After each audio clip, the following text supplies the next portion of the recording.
j'espère que vous allez bien. Aujourd'hui je vous retrouve dans une nouvelle vidéo que je n'ai encore jamais fait sur ma chaîne, mais j'avais envie de voir si ça vous plaisait ce type de vidéo.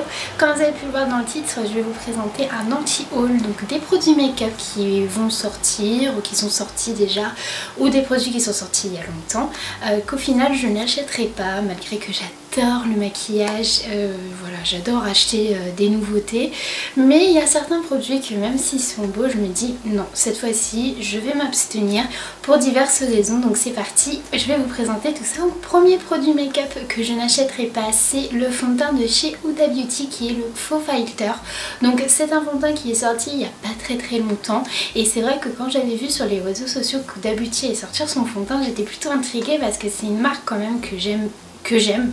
Honnêtement, j'ai une de ces palettes et un de ces liquid matte que j'aime beaucoup, et je m'étais dit bah pourquoi pas tester les fonds de teint, puisque c'est vrai, le fond de teint c'est pas vraiment un produit vers lequel je m'intéresse en fait, les nouveautés, les meilleurs.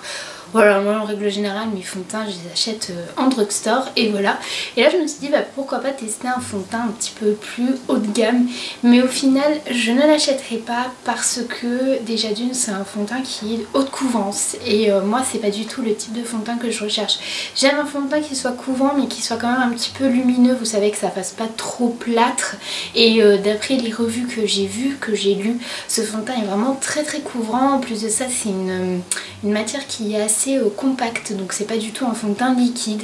Donc du coup je me suis dit que pour ce fond de teint là je passerai mon chemin. Ensuite, deuxième produit make-up que je n'achèterai pas, c'est la palette White Peach de chez Too Faced. Donc je regarde mon portable parce qu'en même temps j'ai fait des captures images, et quand je la regarde, bon, packaging comme d'habitude de chez Too Faced, très joli, nuancé de couleurs joli, mais le nuancé de couleurs ne m'intrigue pas, ne m'intéresse pas plus que ça, par 2-3 fards et encore qui pourraient m'intéresser dans la palette. Je me dis c'est dommage de dépenser autant d'argent pour utiliser que 3 fards dans la palette, et il faut savoir que cette palette est sortie vraiment dans la foulée en fait de la collection Peaches and Cream, donc du coup c'est vrai que pour le coup là il y a beaucoup de nouveautés de chez Too Faced qui sont sorties, et il faut faire un petit peu, faut piocher un petit peu de ce qu'on aimerait et ce qu'on n'aimerait pas, et à comparer des deux palettes qui sont sorties, je préférerais avoir la Just Peachy que la White Peach, puisque la Just Peachy, le nuancé de couleur m'intéresse beaucoup plus que le nuancé de couleur de la White Peach, mais ça reste tout de même une très jolie palette. Deuxième produit make-up que je n'achèterai pas, c'est aussi une palette, oui, de la marque Urban Decay. Donc son nom c'est la palette, j'arrive pas trop à lire, Distortion, voilà, je crois que ça se dit comme ça. Donc c'est une palette qui est vendue en ce moment en avant-première sur le site de Sephora. Je vous mettrai bien évidemment toujours des petites images pour que vous voyez de quel produit je parle. C'est vrai que quand je regarde le nuancé de couleur, honnêtement il m'intéresse pas plus que ça. C'est vrai qu'Urban Decay, en termes de palette, moi j'ai que les Naked, et j'ai jamais acheté les Vice etc, parce que c'est vrai que c'est des couleurs qui sont, on se l'accorde, qui sont très jolies, hein, mais que je n'utiliserai pas au quotidien, je me connais. C'est des couleurs qui sont soit un petit peu trop flashy, ou alors qui sont beaucoup trop irisées, et que je me dis à porter au quotidien c'est un peu compliqué. Donc du coup quand je me suis intéressée aux nouveautés d'Urban Decay, je me suis dit pourquoi pas voir leur palette, et là encore je trouve que c'est toujours randonnant en fait, c'est toujours la même chose qui sortent. Je trouve qu'ils innovent pas vraiment, vraiment après le packaging de la palette est juste super, hein. Je sais pas ce que vous en pensez, mais moi je le trouve vraiment très joli, mais je trouve que le nuancé de couleur ressemble trop au Vice etc.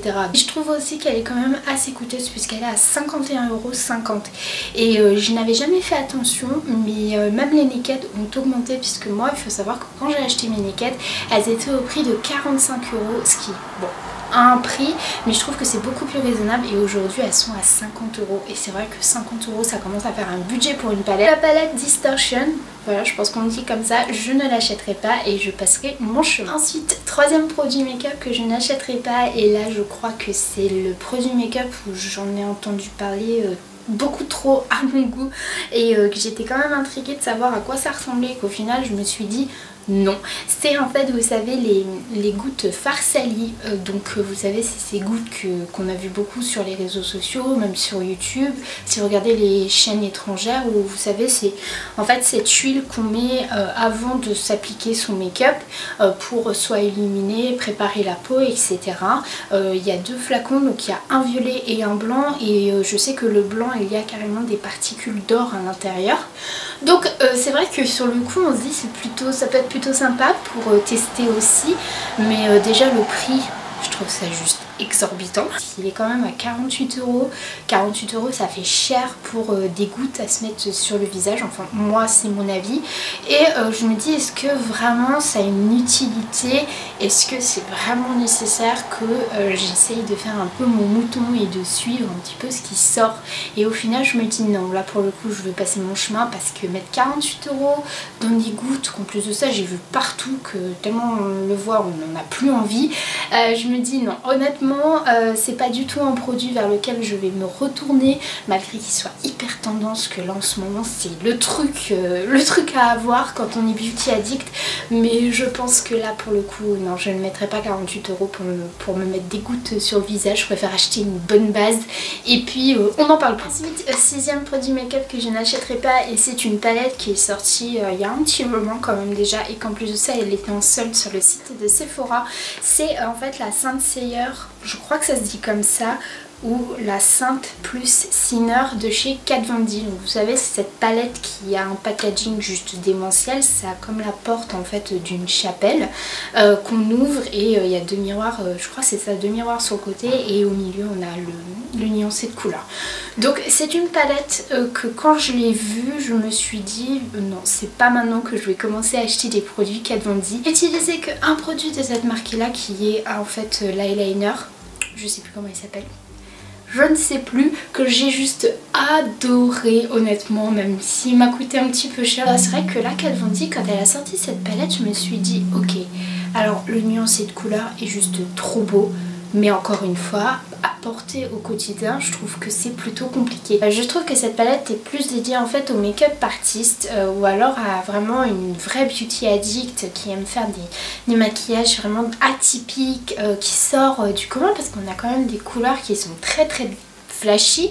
Et c'est vrai que quand je l'ai vu je me suis dit ah non. Et puis c'est vrai, ce design de porte de chapelle comme ça, je trouve ça un petit peu je trouve que la marque Kat Von D est vraiment très atypique, et c'est un univers en fait qui n'est pas comme tout le monde. C'est pas du tout girly, c'est pas du tout voilà, avec des paillettes etc. C'est vraiment un côté beaucoup plus sombre, beaucoup plus rock, gothique, vous voyez. Je trouve que même elle en fait elle est juste sublime, cette nana, elle est vraiment atypique. Et c'est vrai que pour le moment je me suis pas encore lancée à vouloir acheter des produits Kat Von D. Peut-être qu'un jour hein, j'attends ce fameux jour où elle va sortir un produit et je me dis je le veux.